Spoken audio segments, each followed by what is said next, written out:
Bueno, este es el quinto capítulo. Partimos con la alarma que se enciende muchas veces. Repentinamente aparece una alarma en nuestro camino y generalmente pasa que uno tiene una tendencia. ¿Cuál es la reacción muchas veces cuando hay alarma? Querer apagarla. ¿Sí? Seguir durmiendo, no darse cuenta del peligro. El segundo capítulo hablamos del despertar, que a veces es un poco cruel. Y el despertar nos hace ver la advertencia de muchas consecuencias. Y también nos hace ver, cuando nos despertamos, que tenemos una dependencia de Dios. Y que no necesitamos tocar fondo para darnos cuenta o para querer despertar. Después, en el capítulo 3, vimos el momento que Dios da para que uno reflexione. Y esos momentos solo ocurren cuando uno está tranquilo, cuando no está corriendo, cuando no está a prisa, cuando uno está a solas con Dios. Solamente ahí se da ese momento donde uno reconoce la necesidad. La pregunta es, si Dios me quiere despertar, ¿estoy dispuesto? En el capítulo 4, que fue la vez pasada, vimos que hay que sí o sí enfrentarse a uno mismo. Que hay que en algún momento mirarse al espejo. Y que no solo se trata de disculparse, porque disculparse es solo remordimiento, sino que necesita una confesión, porque en la confesión sí hay quebrantamiento y sí hay arrepentimiento. ¿Ok? Pero también vimos que es muy fácil querer ignorar la realidad. Es muy fácil hacer eso. Y por lo tanto terminamos negando la realidad. Negamos que la realidad existe, aunque la realidad está intacta. Bueno, hoy día terminamos este camino con un tema que se llama la proyección. Escucha bien, por favor, porque vamos a hablar de la proyección. Vamos a caminar hasta el final con nuestro amigo. Ya nos hemos hecho amigos del hijo de él. Porque en la primera parte nos parecemos mucho a él. En la primera parte de la vida del hijo pródigo todos estamos identificados. Si no, es cosa de darse cuenta cuántas veces nos hemos alejado de Dios. ¿Sí? Ok. Sabemos que hay gente, muchas personas, que nunca reconocen sus errores. Hay gente que sí los reconoce, pero también hay gente que cuando reconoce sus errores, los proyecta. O sea, reconozco, pero no es mi culpa. Es otro el que tiene la culpa. Me descubrieron, pero no fue mi culpa. Por lo tanto, no puedo asumir la responsabilidad. Cuando una persona reconoce un error, pero lo proyecta, no quiere asumir la responsabilidad. ¿Es un error? Sí, pero no es mi culpa. No, es que fue el medio ambiente, es que fue la herencia genética, las circunstancias, etcétera, etcétera. ¿Se han dado cuenta, hermanos, que cada vez en la sociedad en que nos movemos hay más señales? En las ciudades donde uno camina y transita, cada vez uno encuentra más señales de advertencia. Años atrás, 50 años atrás, eran más escasas. Salida de vehículos, cuidado. Circulación lenta. Vereda en mal estado. Hoy día en los alimentos hay más rótulos de advertencia. Antiguamente, por ejemplo, los cigarrillos no decían nada. Hoy día dicen, sí, puede producir cáncer. ¿Y qué es lo que pasa? La gente igual sigue fumando, aunque aparezca la señal. ¿Por qué? Pregúntate por qué. Tal vez alguien demandó a la empresa que no puso el rótulo. Aparece en los restaurantes hoy día una advertencia que dice: asegúrese de que el café esté bien sellado cuando compran estos cafés rápidos para llevarse, ¿sí? En unos vasitos. ¿Los han visto? El capuchino. Entonces, podría ser que a alguien se le derramó el café y entonces demandó al restaurante. Y de ahí en adelante el restaurante ahora se asegura poner la advertencia. Cuidado, sacar al bebé antes de cerrar el auto. Han ocurrido tragedias fatales con bebés que han quedado encerrados en un auto.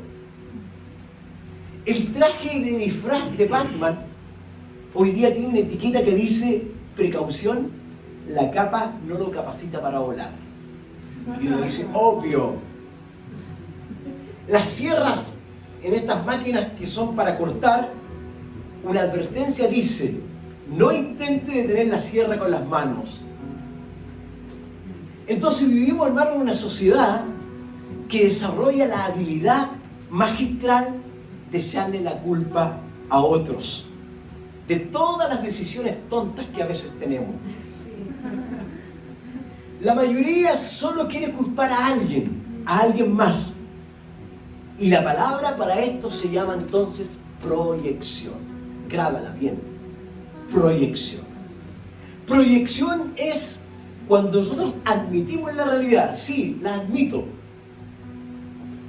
pero niego mi responsabilidad.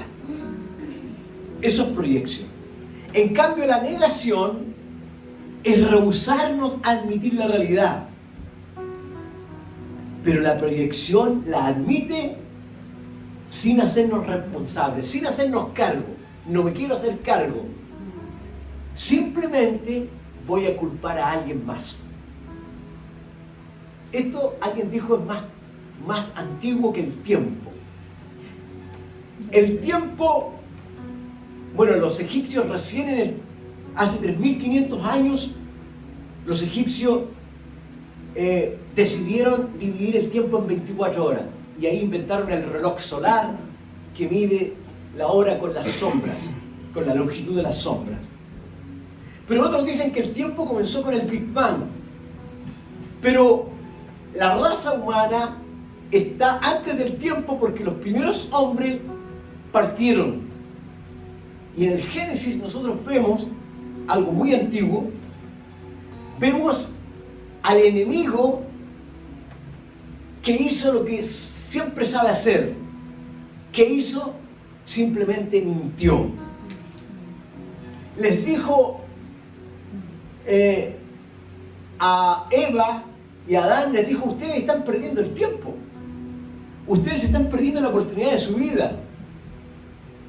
Cuando están pensando en no comer del árbol que no corresponde, del árbol que les prohibieron. Cuando la única razón que Dios tiene para negarles esa posibilidad de comer es porque Él no quiere que ustedes sean igual a Él. Eso les dijo. Mentiroso, engañador y cizañero, diría el Bombo Fica. Cizañero el contribuyente. Eva dice que tomó del fruto y amablemente le va a convidar a su esposo. Hay que compartir, dicen los niños. Entonces Dios confronta a Adán. ¿Y cómo responde Adán? Él responde: sí, Dios, lo confieso, quebranté tu orden, pequé y no obedecí tu palabra, asumo la responsabilidad de mi rebelión, me lo merezco, pero te pido que me alcances con tu misericordia. ¿Sí? ¿Fue eso? No. Perdón, me equivoqué de Biblia. Leí la Biblia Sinaí. La Biblia Sinaí, ¿la conocen?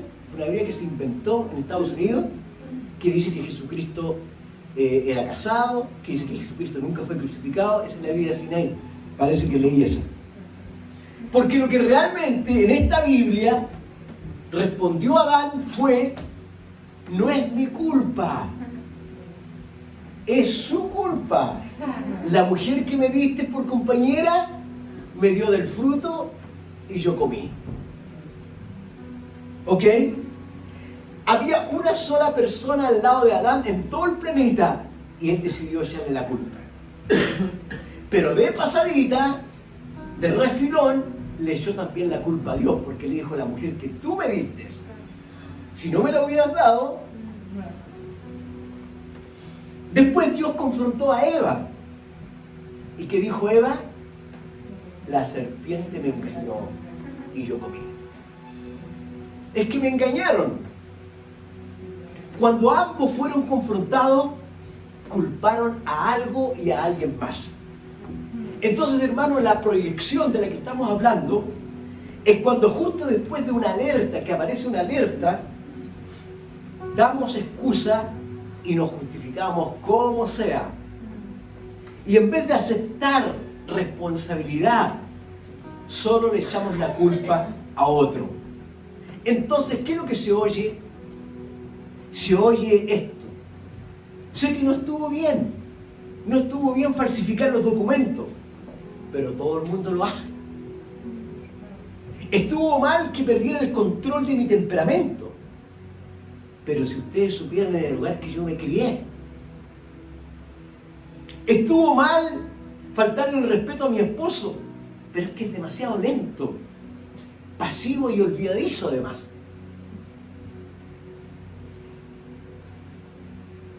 No debo mirar eso, pero mi esposa vive con dolor de cabeza y me descuida. Hermanos, el hijo de Rochador llegó en un momento, en un punto en que por fin fue honesto. Por fin se enfrentó a sí mismo y se enfrentó a la realidad y dijo: he pecado. Cortita. En 2 palabras que lo colocaron en el camino hacia la libertad. Por esas 2 palabras, este hijo se metió en el camino por fin de la libertad. Pudo haber culpado a cualquiera, pero no lo hizo. Podría haberse hecho la víctima. Podría haber dicho: es que los amigos me invitaron a tantas fiestas que no pude decir que no. Es que el dueño de los cerdos me trató mal y no me pagó bien. Los mejores prospectos que él tenía para su proyección, primero era el padre. Claro, pudo haber culpado a su padre, porque su padre fue un permisivo, fue un pasivo. ¿Qué papá le da la herencia al hijo cuando se le antoja? Que venga el hijo y le diga: papá, dame la herencia, cuando todavía el papá ni siquiera había muerto. Pero el papá se la dio. Entonces lo pudo haber culpado de permisivo. Los padres siempre son el blanco más fácil que nosotros tenemos para la proyección. Es increíble la cantidad de gente que está amargada culpando a sus padres. Lo culpan a los padres por cómo los formaron y cómo los criaron.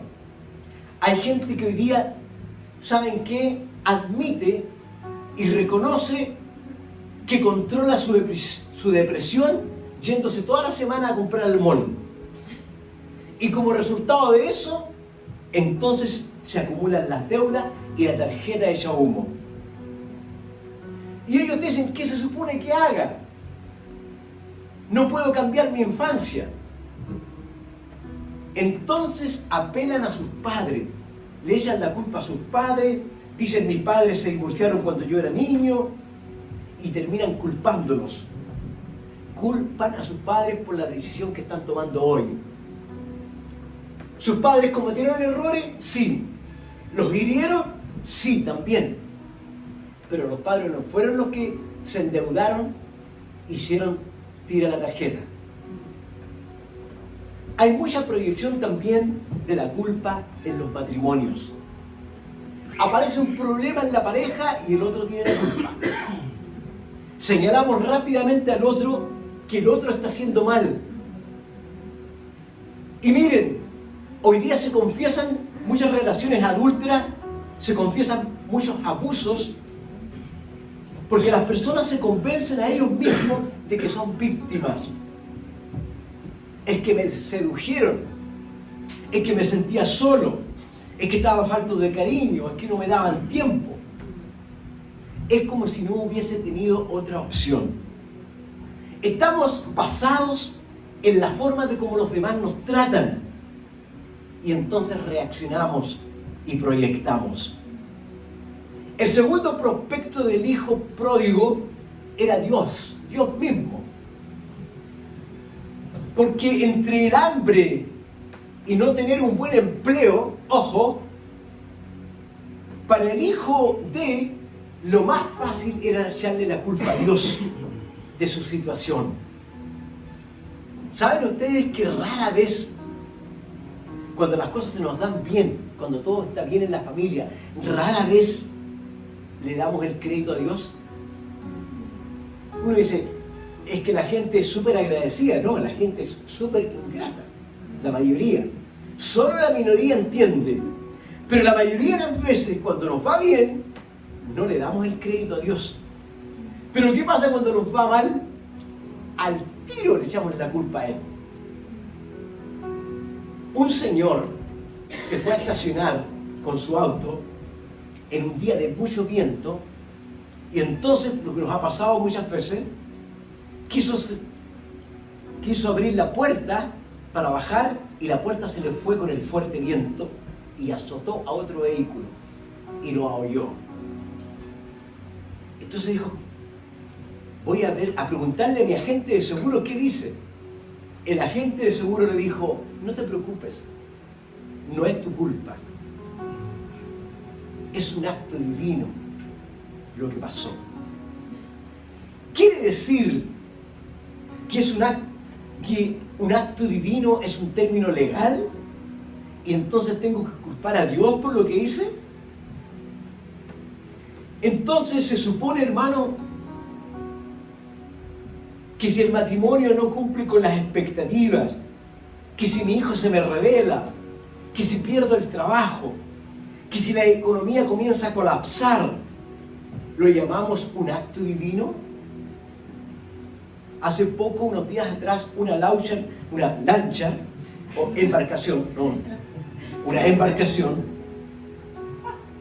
naufragó.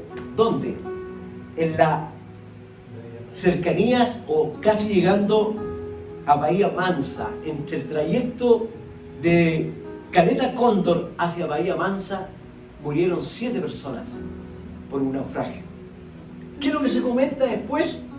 Había mucho viento, había muchas olas y era la última embarcación, así que todos arriba, aunque se sobrepase el mínimo o el máximo.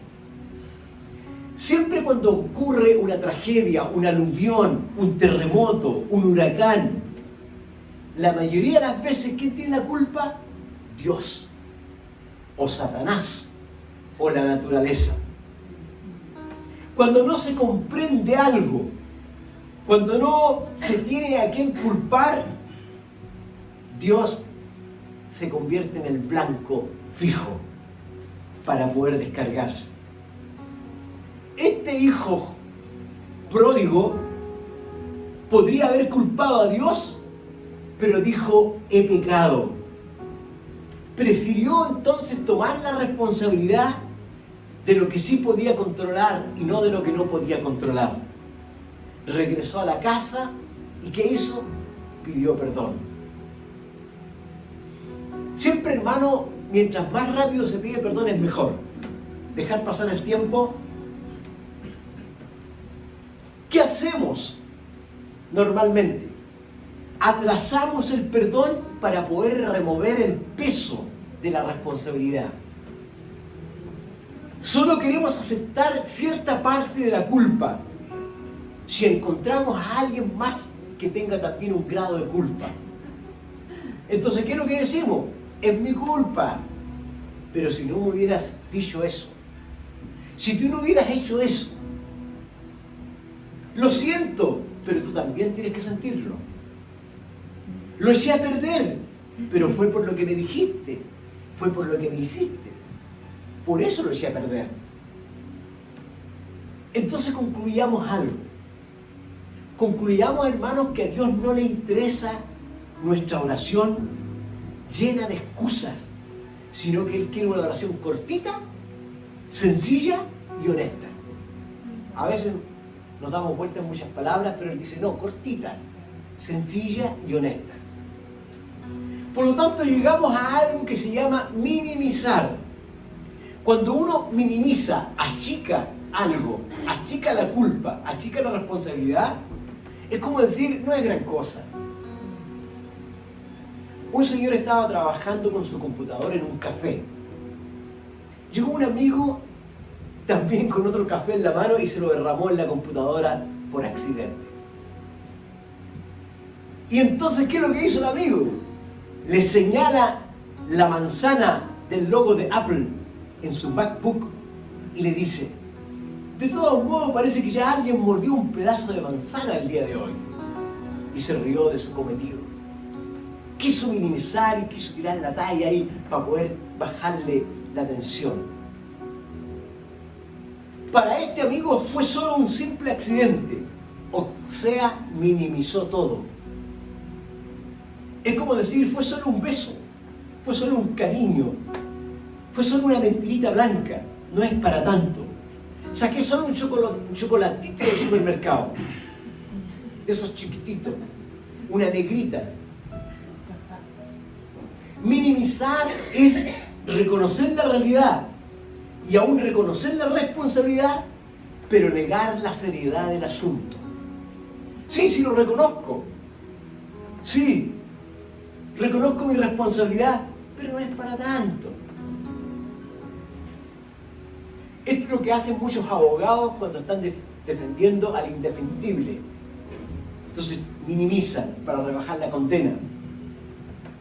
En vez de ser sincero, lo que pasa es que nos decimos a nosotros mismos verdades a media. La situación no es tan terrible si nadie se murió. Miren lo que dijo el caballero negro después que Arthur le cortó los 2 brazos. El caballero negro dijo, es solo una herida superficial. El hijo pródigo se habló a sí mismo con la verdad, finalmente. Yo aquí, dijo, muero de hambre.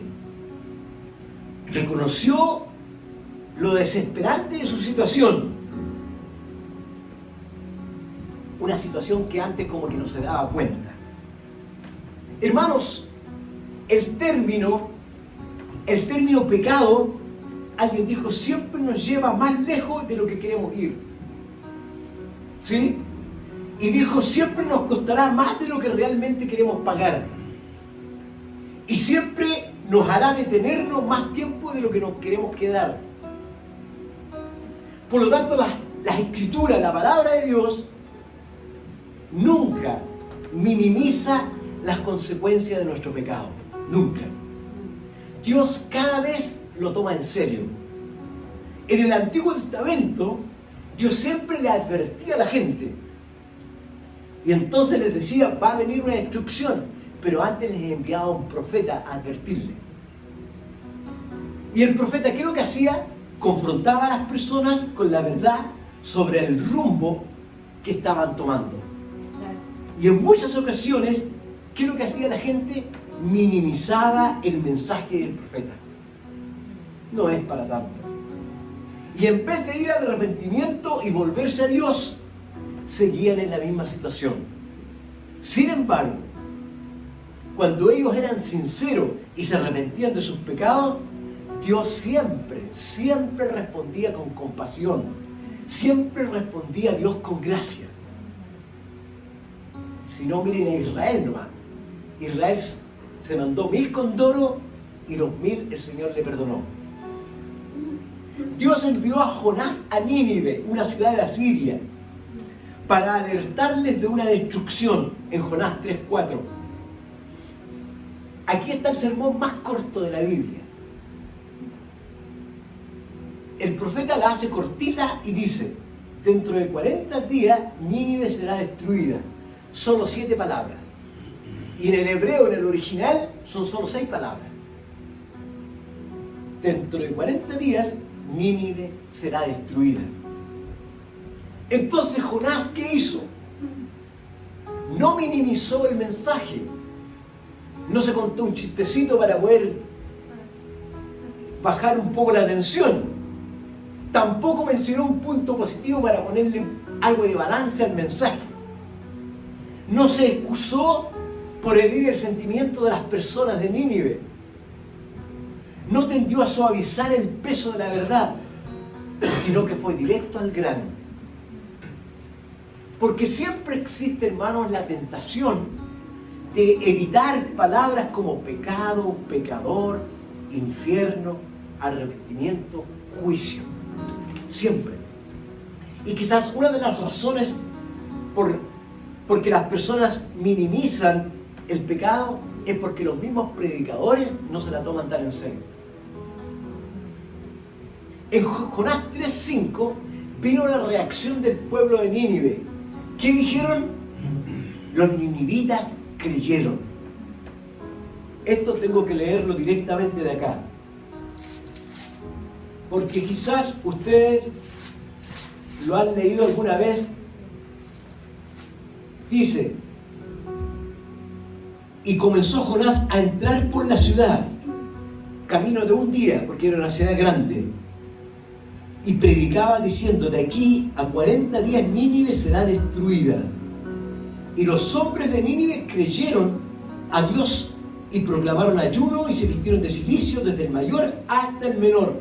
Y llegó la noticia hasta el rey de Nínive, y se levantó de su silla, se despojó de sus vestidos reales y se cubrió de cilicio y se sentó sobre ceniza, e hizo proclamar y anunciar en Nínive por mandato del rey y de sus grandes, diciendo: hombres y animales, bueyes y ovejas, no gusten cosa alguna, no se les dé alimento ni beban agua, sino cúbranse de cilicio, hombres y animales, y clamen a Dios fuertemente, y conviértanse cada uno en su mal camino de la rapiña que hay en sus manos. ¿Quién sabe si se volverá y se arrepentirá Dios y se apartará del ardor de su ira y no pereceremos? ¿Se fijan? Nosotros no solo minimizamos responsabilidades, sino que también las repercusiones de las decisiones que tomamos. Pero los ninivitas abrazaron la honestidad de Jonás. La minimización no es una palabra que uno use todos los días, no es muy frecuente. Pero sí tenemos frases cuando minimizamos la realidad. Sí usamos frases. Simplemente decimos: la estoy pasando bien. El otro día la noticia decía que en Viña del Mar unos jóvenes estaban en la calle bebiendo alcohol, y el periodista les preguntaba: ¿pero cómo? Si hay una ley incluso que dice no se puede beber alcohol en la vía pública. Y él decía: estamos disfrutando del ambiente que se vive aquí, la estamos pasando bien. Siempre y cuando la pasemos bien, todo está bien. El libro Over the Edge, en español Sobre el Borde se llama el libro, que relata el autor las muertes del Gran Cañón de Estados Unidos. El autor dice que hay 700 muertes que han sucedido en el Gran Cañón desde 1870 a la fecha. Pero no tiene que ver tanto con la cantidad, sino de cómo murieron estas personas. La mayoría de estas personas murieron porque cayeron al vacío simplemente por estar bromeando. En 1992, un padre de familia de 38 años estaba molestando a su hija adolescente, pretendiéndole hacer creer que él perdía el equilibrio, y mientras se caía, se reía de su truco. De repente la caída simulada se convirtió en caída real. Tropezó un poco más lejos y cayó a 121 metros de profundidad, encontrando la muerte. En el 2012, un joven de 18 años hacía una caminata con sus amigos cerca de la cuenca del norte y pensó que sería muy buena idea tomarse fotos cerca del borde, donde decía: advertencia, manténgase lejos. Simplemente dijo: es una foto para el Facebook, una foto irónica para demostrar lo aventurero que soy. Las rocas se dieron y cayó a 750 metros de profundidad. Muchas de las personas omiten las señales de aviso y se minimizan las consecuencias. En nuestras mentes pensamos es que la estamos pasando bien. Sin embargo, no nos damos cuenta que nos conducen a un precipicio. Una persona, debido a una relación de adulterio, lo perdió todo: matrimonio, familia, hijos. Y todo comenzó simplemente con un coqueteo. El camino hacia el corral de los cerdos, ese camino casi siempre comienza con la minimización de mi pecado. Cuando yo minimizo mi pecado, me encamino derechito al corral de los cerdos. También la gente dice: no, es que todo va a mejorar. Seguramente el hijo pródigo, cuando se quedó sin plata, cuando se le fueron los amigos, cuando se le acabó la comida, cuando no pudo conseguir un buen trabajo, seguramente se dijo a sí mismo: no está tan mal, seguro que en algún momento me levantaré y esto mejorará. Otra forma es decir: seguro que la situación no puede ser peor que esta. No puede ser tan peor que esta. Es lo mismo que tiene que haber dicho seguramente el faraón. ¿Se acuerdan del faraón de Egipto? Cuando recibió las primeras 9 plagas, probablemente dijo: peor que esto no hay otra. Pero vino la siguiente, que fue la muerte de su propio hijo. La pregunta es: ¿qué tan lejos tiene que llegar mi vida para darme cuenta que algo está mal? Lo más probable que si alguien intentaba advertirle al hijo pródigo que el rumbo de sus decisiones no era el mejor, su respuesta hubiera sido, en la primera parte: no es gran cosa. La frase típica cuando se nos confronta con las decisiones que tomamos es esa. No sé si han visto el programa en la televisión que se llama Los Acumuladores. Es muy famoso. Los acumuladores están a punto de perderlo todo: familia, hijos, hogares. Pero acumulan tanta basura en sus casas que es imposible entrar a ellas. Ropa sucia, comida descompuesta, objetos que no se pueden identificar, cachureos por todos lados. Lo que ellos dicen cuando los entrevistan es: no sé cómo llegué a este punto. Eso dicen. No creo que la situación sea tan grave, dicen. No se ve la cama, no se ve la mesa, menos el piso, no se puede acceder al baño. Sin embargo, la respuesta es: no es gran cosa. El problema, hermano, está cuando no nos damos cuenta de lo mal que puede estar nuestra vida en algún punto. Y cuando estamos mucho tiempo alejados de Dios, ojo, cuando nos alejamos de sus principios y de su compañía, ¿qué es lo que hacemos? Vamos a compararnos con los que nos rodean. Mire, esto pasa. Cuando yo me alejo mucho, me voy a empezar a comparar con los que me rodean. ¿Y qué voy a decir? Si todo el mundo vive de esta forma, si todo el mundo lo hace, ¿cuál es el problema? Si la mayoría lo hace, si todo el mundo roba, si todo el mundo engaña, ¿cuál es el problema? El pecado entonces y la rebelión no parecen ser gran cosa porque todo el mundo lo hace. Por eso es que es difícil ser honesto con uno mismo. ¿Han visto los condominios donde viven las personas? Yo vivo en un condominio, aquí varios también. Cuando uno ve estos sectores y donde la mayoría de los pastos se secaron, aparece un nuevo vecino que le gusta cuidar el pasto y lo tiene verdecito, lo riega, lo tiene impecable.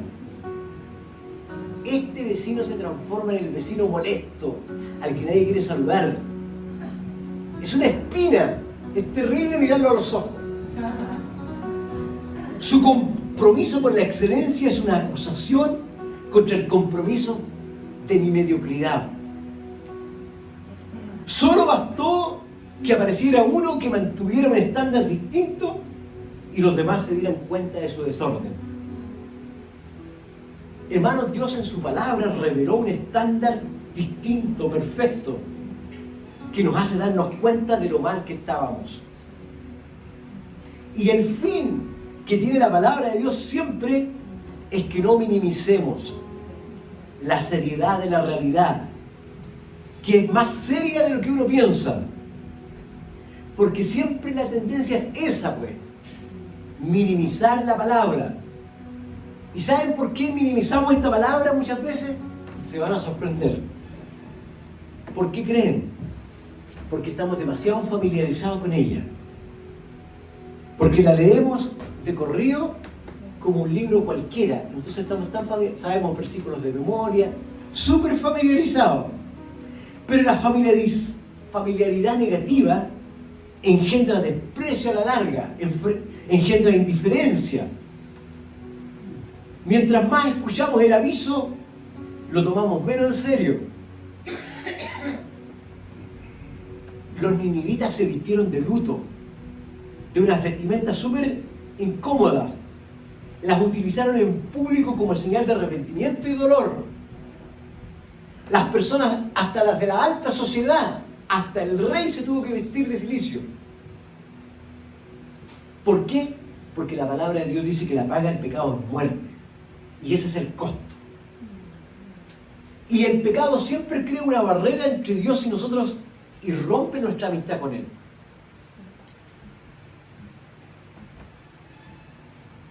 Y uno elige un camino que es de hambre y de muerte.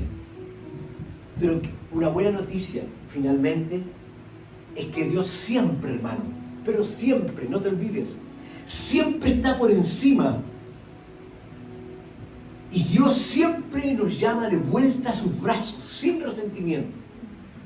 Él no tiene resentimiento, pero nos llama de vuelta a casa, de vuelta a mi corazón, dice. Yo quiero limpiar, yo quiero sanar, yo quiero vendar, yo quiero curar, yo restauro.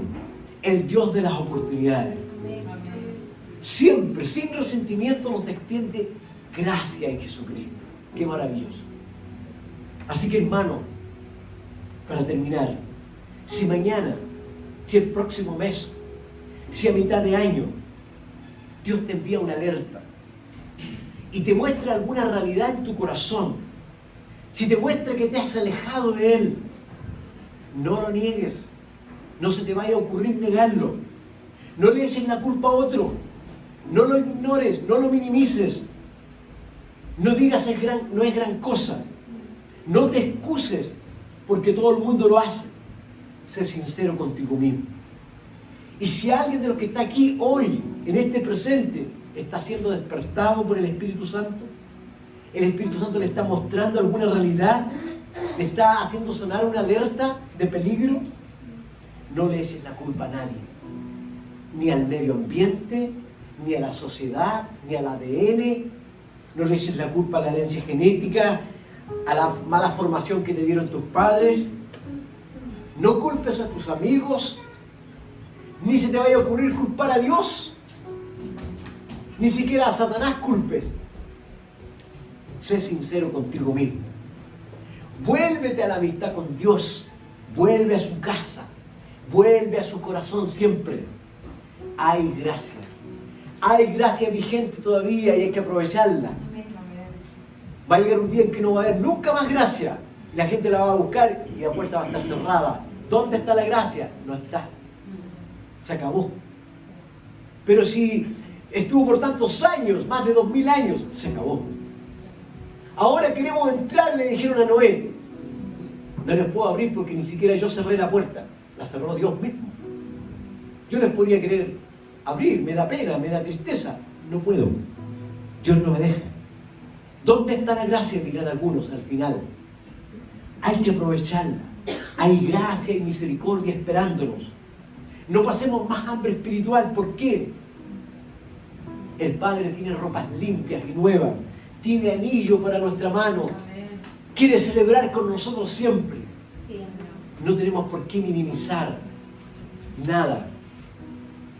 Tenemos que dejar de proyectar y asumir. Bien hombrecito, bien mujercita, asumir cuando nos equivocamos y venir y Dios se saca el sombrero con nosotros.